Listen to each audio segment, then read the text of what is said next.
Oke, kita langsung saja kepada firman Tuhan karena waktu terus berjalan. Kita bahas firman Tuhan, izinkan beta yang kecil yang sudah tahu apa ini bohong tentang Tuhan, karena kalau Tuhan bohong pasti akan disegarkan, akan dikuatkan, akan dimampukan untuk melewati tantangan kehidupan ini. Oleh karena itu dengan rendah hati tolong izinkan beta sedih, kisah banyak-banyak. Kalau saudara tersentuh dengan firman Tuhan ini, kata yakini bahwa Tuhan ada. Oke? Yosua 6 ayat yang ke-1. Yosua 6. Yosua itu dekat Wahyu. Suka? Amin. Orang muda biasa katanya, sudah kalau suka. Nah, jadi tiga besok enggak ya, suka?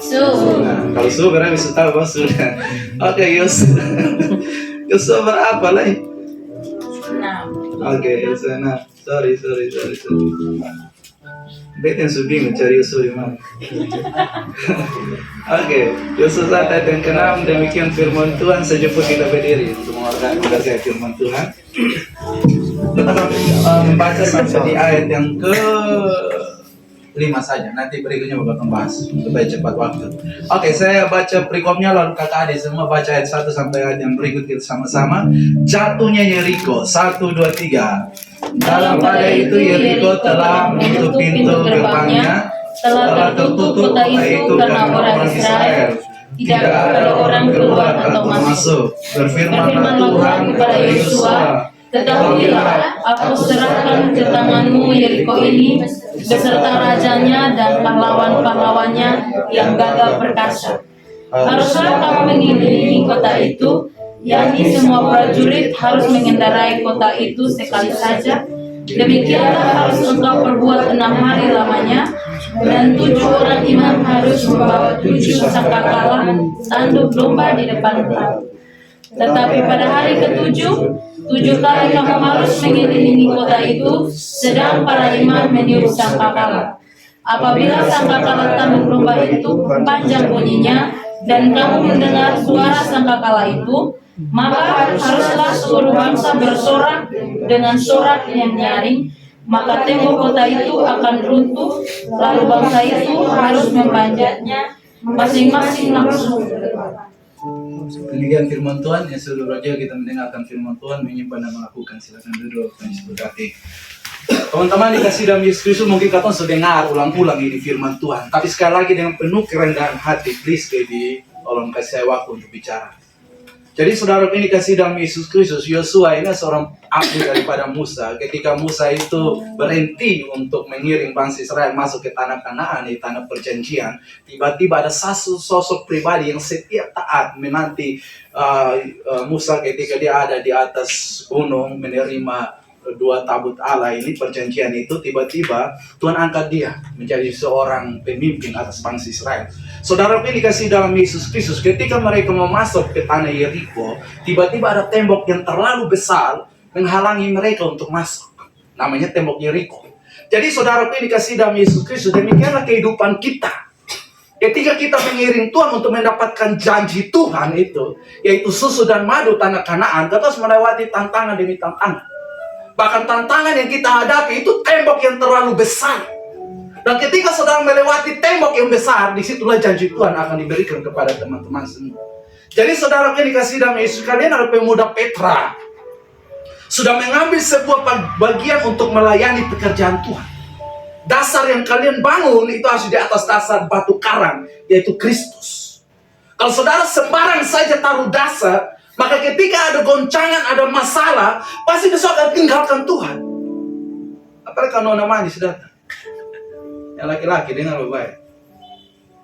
Jangan dia manis datang. Nanti saudara mau ke Simpson itu Delila datang ganggu lalu kasih tinggal pelayanan. Kalian sudah mulai dengan Kristus, akhiri dengan Kristus, jangan akhiri dengan daging. Kalian yang mengambil keputusan untuk ada dalam pelayanan ini. So, 1-2 orang pun Tuhan hadir. Tidak jadi masalah. Saya melayani manusia ini dari 2 orang saja. Melayani Tuhan. Hanya 2 orang saja. Minta maaf, bukan melayani manusia. Melayani Tuhan cuma 2 orang. Tapi apakah 2 orang itu membuat beta tidak setia dengan Tuhan? No. Dari 2 orang itu beta percaya. Dari 2 orang lahir 2 orang. Dan sampai itu.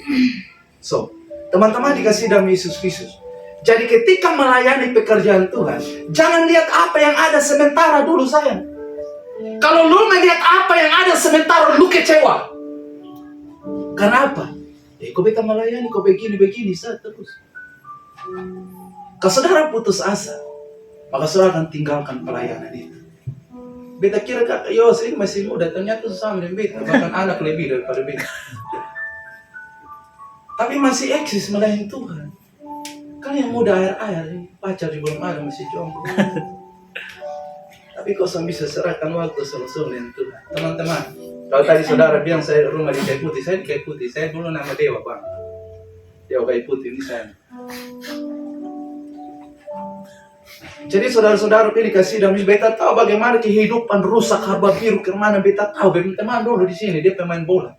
Ada SMA 3 dulu. Kalian kakak yang di sebelah namanya Tagor itu yang sudah pendeta itu teman saya biasa tap. Jadi SMA 3 datang di SMA 1 ketemu fight di SMA 3, nah saya bagian pajak di SMA 3. Jadi saudara pilih kasih dan minta maaf, beta bersalah. Beta pukul orang tuh rata, lu rata baru beta bangun dulu. Kalau sen tidur dan makan tanah beta sen puas. Tapi itu dulu. Jadi sekarang nih yang kita lakukan adalah bagaimana makan firman Tuhan setiap hari. Kata mabok pukul orang itu hanya makan puji saja, sementara saja. Jadi saudaraku ini kasih damai hidup ini, saudara. Kalau saudara tidak pergunakan baik-baik kesempatan yang Tuhan berikan buat saudara, pakai 3 saudara mati, saudara tidak punya guna apa-apa. Karena yang Tuhan tanya ketika saudara kembali kepada Bapa adalah berapa buah yang dihasilkan. Jadi buah itu ada 2. Yang pertama buah pertobatan dari diri kita. Yang kedua ada buah jiwa-jiwa orang yang datang kepada Yesus. Oleh karena itu saudara ini kasih dalam Yesus.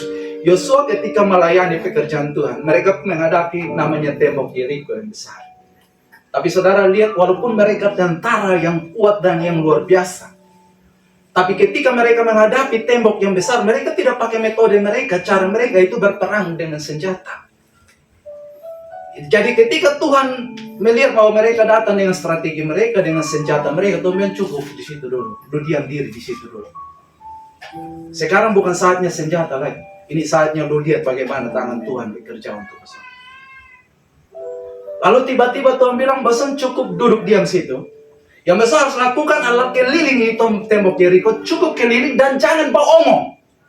Bayangkan, bohong sesan boleh. Tuhan larang, sesan boleh bohong. Maksudnya apa? Biarlah Tuhan yang berkarya, Tuhan yang bicara, Tuhan yang berbuat segala sesuatu. Jadi kita mengambil keputusan untuk melayani pekerjaan Tuhan, tolong please jangan ikut lupa mau. Kalau ikut lupa mau pasti ada pertentangan di situ, ada percocokan di situ, ada bakal lain di situ. Kenapa mau ikut satu pemau? Tapi ketika sebuah keputusan kita mau ambil, ketika sebuah pelayan kita mau ambil, duduk dan berdoa, tanya ke Tuhan. Tuhan ini kita mau pergi di pantai asuhan ini, kira-kira Tuhan setuju ke sana? Tuhan kata mau KPI, kira-kira Tuhan setuju ke sana? Biasa yang makan puji itu akan berdiri. Pantai asuhan. Biasa yang begitu doang yang bakal makan puji itu, nanti akan vokal ngiri pun. Jadi kakak adik semua yang dikasih dalam Yesus Kristus belajar tanya Tuhan. Jadi saudara dikasih dalam Yesus Kristus, tantangan boleh ada di depan. Tapi kita perlu tahu bahwa siapa yang menyertai kita.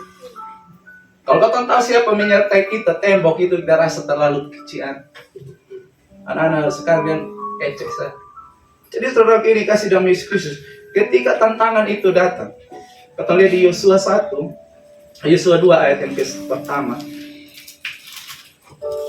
Nama siapa nih? Om baca. Yosua 2 ayat yang ke-1 dan ayat yang ke-20, ya. 1, 24. Om tanda cepat. 1, 10, 11, 24. Yosua 2, 1, 10, 11, 24. Ini aki om mesti cepat. Om beri rom Tuhan. Om Siap. Ya.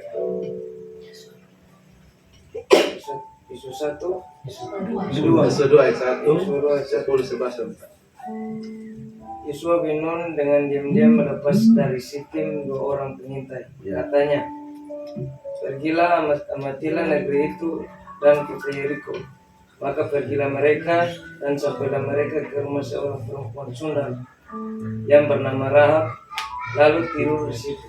10, 11, 12.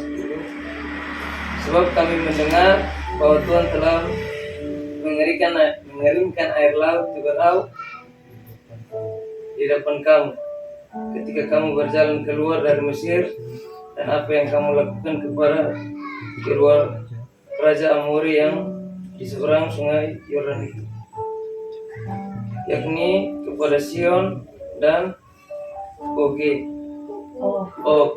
yang telah kamu tumpas. Ketika kami mendengar itu, tawarlah hati kami mendengar itu. Jatuhlah semangat setiap orang menghadapi kamu, sebab Tuhan Allahmu ialah Allah di langit, di atas dan di bumi di bawah. Ayat 24 ya. Kata mereka kepada Yosua, Tuhan telah menyerahkan seluruh negeri ini ke dalam tangan kita. Bahkan seluruh negeri ini gemetar menghadapi kita. Baik, terima kasih kakak yang berkati. Jadi saudara ini dikasih dalam Yesus secara mental saja. Orang Yeriko ini sebenarnya sudah takut dengan bangsa Israel. Secara mental. Mereka sudah tawar hati, ini mungkin ketongkat skala bangsa Israel lagi. Jadi ada keuntungan di pihak bangsa Israel. Tapi dari keuntungan itu mereka tidak belajar untuk mengandalkan kekuatan mereka. Mereka tahu pasti mereka menang. Tapi mereka harus tanggalkan kekuatan mereka, kemampuan mereka, supaya belajar dengar suara Tuhan. Kehendak Tuhan yang harus terjadi. Mungkin dalam pelayan kita merasa kita mampu. Kita merasa kita sanggup untuk melakukan itu. Tapi please sayang, tolong andalkan Tuhan. Walaupun lu merasa lu punya segala sesuatu, lu merasa bahwa ketika mau melayani semua sudah tersedia, tapi please baby, andalkan Tuhan. Jangan maju sebelum Tuhan bicara buat itu. Kalau saudara maju dan saudara kekuatan firman Tuhan mengatakan kutuk orang yang mengandalkan kekuatannya sendiri, tapi diberkatilah orang yang mengandalkan Tuhan. Jadi saudara dengar bahwa saudara punya segala sesuatu. Saudara bisa tolong siapa saja. Saudara bisa mampu pelayanan apapun. Tapi please sayang, berdoa. Jangan lupakan itu. Kalau saudara lupa berdoa, berarti saudara mengenalkan saudara punya kekuatan. Saya dengar banyak cerita tentang kalian, tentang teman-teman yang ada di Batu Karang ini. Saya dengar banyak kesaksian dari Yesus. Banyak hal-hal yang kalian mau buat untuk pelayanan. Oleh karena itu,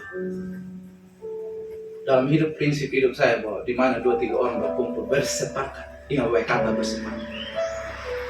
2 orang, 3 orang berkumpul bersepakat minta apa saja, Tuhan akan kasih.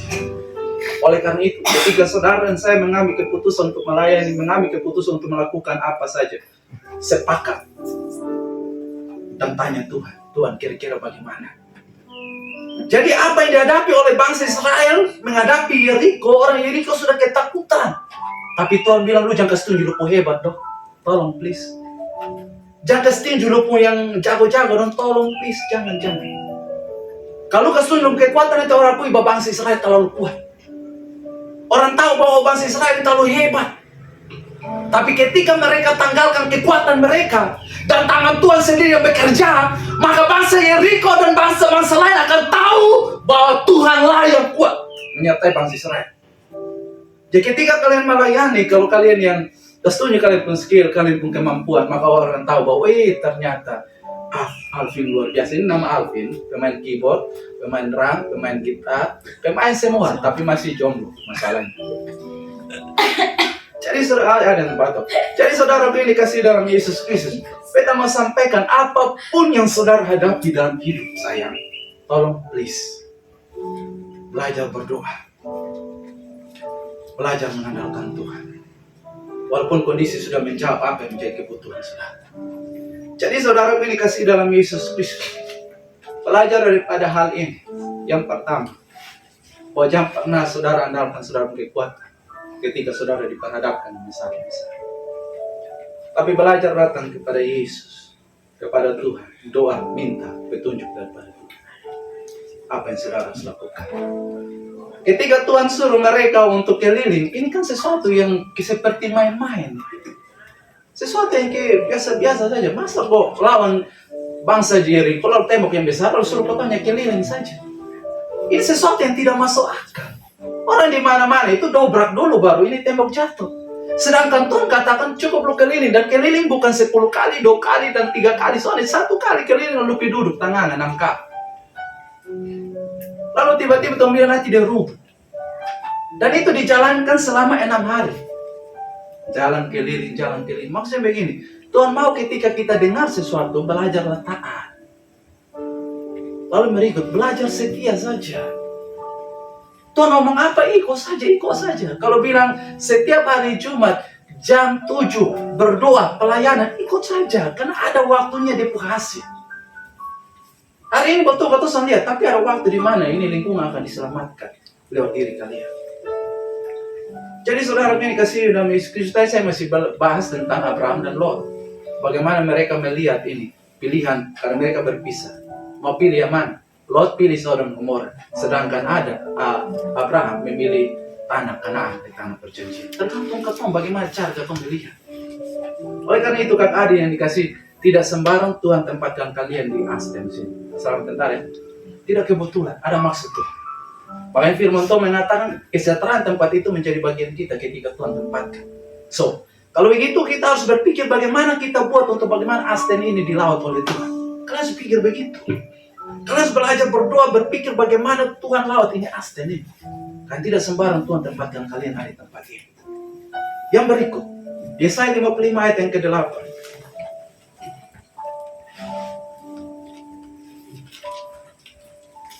Beta cepat, saya besok bisa rincikan karena waktu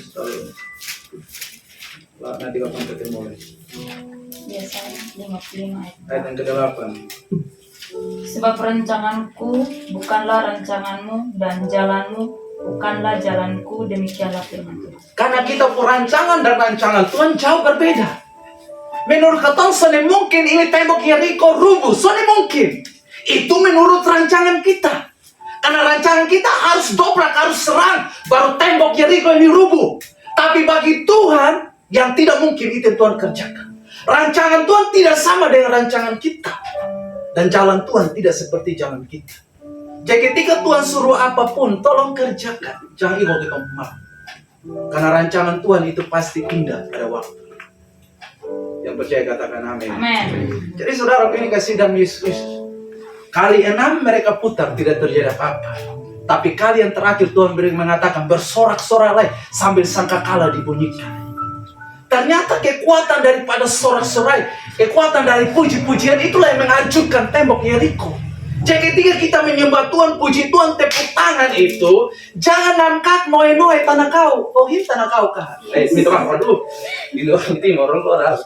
Artinya kau mengerti kau tidak tanah kau itu. Noe nau. Jangan jadi mode seperti itu. Jadi tanah kau itu artinya noe nau. Jadi saudara ini dikasih dalam Yesus itu, jangan noe nau. Ketika tepuk tangan aja. Orang timur bilang nggak apa-apa kok. Jadi saudara ini dikasih dalam Yesus. Kalau sorak-sorak saja, tidak ada masalah. Kecuali kalau ada di gereja. Orang menyanyi kidung jemaat, mampirlah dengan doa. Lalu saudara, mampirlah dengan, nah itu belum mati bang. Itu orang korpelu sampai lu habis pun. Jadi kita menempatkan posisi kita. Kalau di gereja bilang mampirlah dengar doa, aku harus saat teduh di situ dengan penuh penghayatan.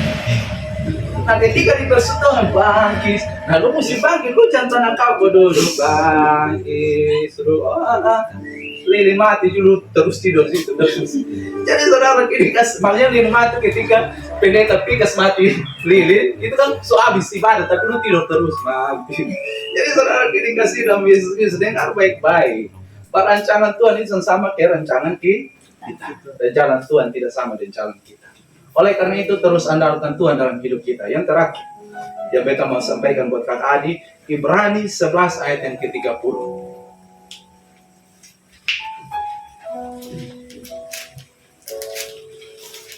Ayo minta maaf bisa kasih pinyang dulu. supaya kapan bisa barindu level. Kalau kesekiannya satu kali, semakin Siap. makan tambah ya. Nah, Ibrani 11 ayat makanya beta mesti bawa beliau ke pelayan sama-sama. Bisa.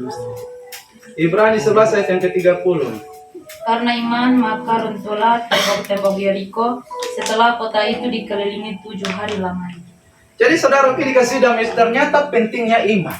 Iman itu adalah dasar segala sesuatu yang ketong belum lihat, namun ketong percaya. Nah itu yang dialami oleh bangsa Israel. Ketika Tuhan suruh keliling sini sana dalam dunia ini, maksudnya dalam Yeriko itu, 6 kali tidak temukan jawaban Tuhan, itulah iman. Lalu tiba-tiba di kali yang ke-7 suruh bersorak-sorai, tiba-tiba runtuhlah Yeriko. Nah itulah baru mereka melihat. Jadi iman itu seperti itu.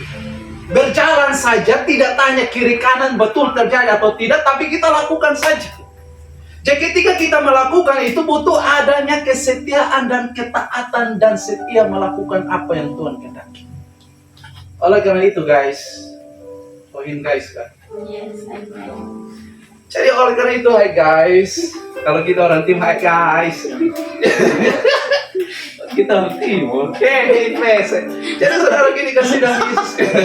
Jadi saudara ini dikasih dalam Yesus Kristus. Dengar baik-baik, bahwa ketika saudara melakukan apapun dalam hidup saudara, butuh iman.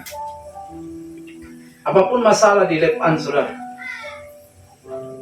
apapun tantangan di depan saudara, belajar beriman kepada Yesus. Karena Yesus saudara lebih besar dari setiap masalah perkara kehidupan saudara. Oleh karena itu orang-orang muda yang masih jomblo, yang masih butuh pasangan hidup, datang kepada Yesus. So pasti Tuhan kasih beri yang terbaik. Saudara minta Agnesmu, maka itu saudara mimpi. Lebih baik saudara bilang Agnes Steva, ya itu mungkin bisa. Kalau saudara Agnes cuma memang itu iman yang tingkat tinggi, itu iman yang betul-betul luar biasa. Atau Agnes isi nasi, bisa ada. Jadi saudara ini kasih dalam Yesus, mari kita belajar untuk mengandalkan Tuhan. Beriman boleh, tapi jangan terlalu berkelebihan. Jangan terlalu lebih-lebih lah, sesuatu yang soalnya masuk akal. Gitu. Jadi kalau yang jomblo, mari kita belajar untuk menaruh pengharapan kita ke Tuhan. Kalau yang masih sementara mencari pekerjaan, percaya saja kalau saudara melayani pekerjaan Tuhan, pasti Tuhan akan menyediakan segala sesuatu untuk kebaikan kita. Tuhan Yesus berkati kita semua, nanti kita akan bertemu di suatu saat nanti. Kalau Tuhan izinkan. Ada satu pepatah mengatakan begini, kalau ada rumput di ladang bolehlah kita, ada sumur di ladang boleh kita menumpang mandi. Kalau ada kesempatan ketong mandi sama-sama lagi dengan firman Tuhan. Tuhan Yesus berkati kita, mari kita tutup Alkitab kita.